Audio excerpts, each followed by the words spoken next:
What is up, people? Welcome to your 54th and hopefully the last tutorial in this little three-part series. And before I get started, I just want to tell you guys about one error that I did. I spelled listener wrong like I always do, and just change that to T-E-N-E-R. And if you have more than third grade education, you should know that, but I don't. So now we can go ahead and continue with the rest of our tutorial. So pretty much in this handling class, or the class that handles the event, what we did is we took a string variable and we set it equal to an empty string, or a string with nothing in it. And then we say, alright, if they type something into box number 1 and press enter, then we're going to say, alright, we're going to change that string to field 1 equals whatever you typed in. If they did it in field 2, field 3, or the password field, that's what we're going to do. So now all we pretty much did is we changed that string variable. So if they type Bucky for the string variable, this pretty much changes the string variable. And now the last thing we need to do in this class is pretty much output it on the screen somehow. So this is the last line, so don't worry. Just type J option pane. And why do we get to use this? Because we imported it up here at J option pane. And what this pretty much does is pretty much just a blank window. And what we're going to do is show message dialog. Make sure I didn't spell that wrong too. And it's going to take two parameters. The first parameter it takes is null. Don't worry about that. It has to do with positioning. And the second one it takes is your variable you want to output in that string. So now let me walk you guys through this one last time. We imported a bunch of stuff to use that's not important. The second thing we did is we pretty much built a window using JFrame, which we did in the last tutorial. You should know how we did that. Now here we get to the good stuff. What you definitely need in order to handle events is pretty much an event handling class that implements action listener, and we built that class right here. Now once we made that class, we can create objects for that class, and we created a class, or excuse me, an object named handler. So anytime that you use this object, it's going to refer to this class right here. And after we built this class and we built this object, we're going to go ahead and add that object to each one of these items. Now we gave each of these items some functionality. So before they were just sitting there, and now once you press enter on them, they actually do something. And what does has to do with this method right here. Now inside your class that handles events, you need this method and you need to call it action performed. This is a built-in method that has to do with the action listener class. This method gets executed automatically whenever an event occurs.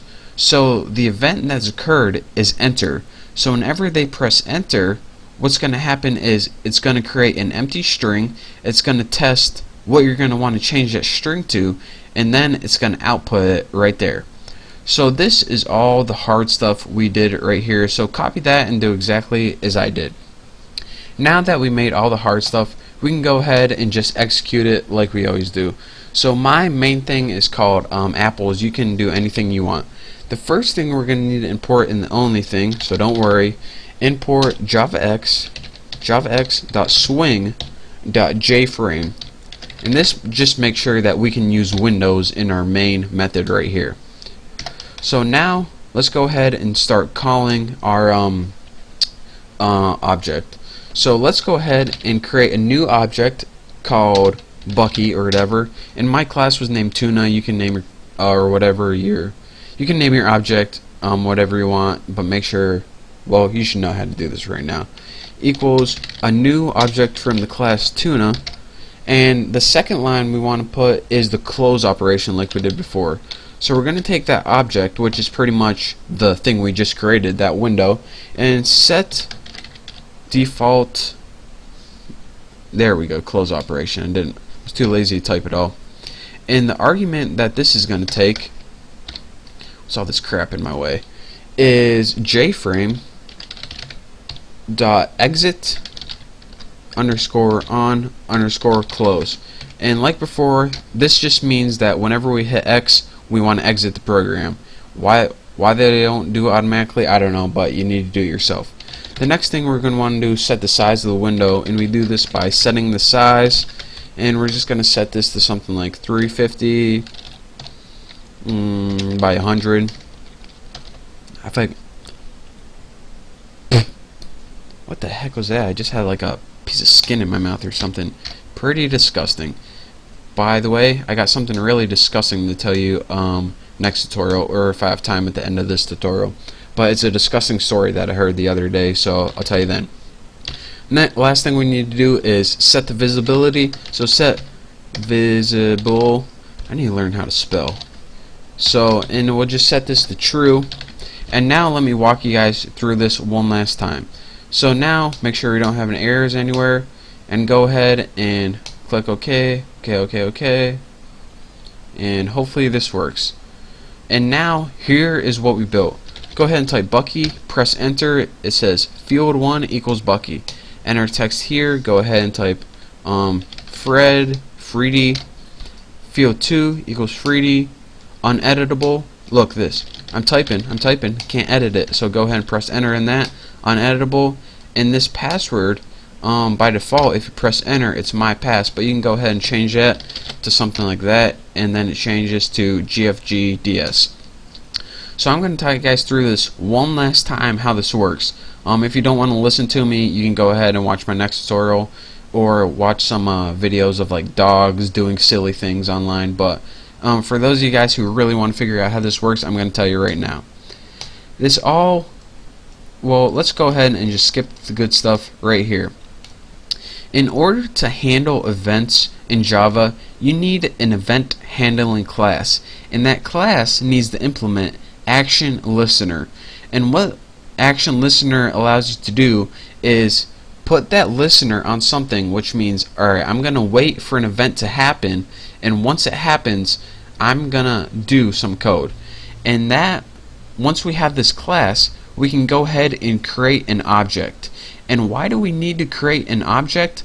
Well, we need to create an object because this add action listener method, it takes an object as its argument. So that's why we needed to create an object. And the object it takes as the argument is how it wants to handle that event. So why can't it just automatically know what event to handle because of this class right here? Well, sometimes you have different events in different classes, so that's why. So now, once we have this class that handles the event and the object built, we can go ahead and add some functionality to this. So what this method does is get performed automatically whenever you call this class. It's kind of like a constructor, but kind of not. So, and what this does is take the event as the argument, which is in this case the pressing of the enter button. What this does is says, alright, if event get source, which means where the thing occurred, equals item 1 if it occurred in text box item number 1, then what we're going to do is set the string equal to whatever was inside that text box. If it occurred in item 2, set the string that was equal to in that text box. If it occurred in number 3, set the string equal to what was in that text box. 4, same thing. And now, once we set our string variable to something, depending on what was inside that text box, we're just going to output it in the J option pane, which was that little checkbox, that little box at the end that pretty much just said Greg or Bucky or whatever I typed in there. So that is your tutorial on how to handle events. I'm sorry it was really long, but it was also really necessary. So guys, I hope you understand pretty much the basics of what I did.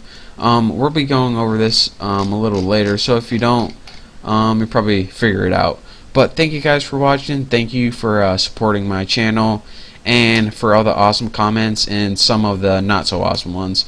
But again, I thank all of you guys, all of the people who watch my videos. So I can't wait to do the next tutorial, so I'll see you then.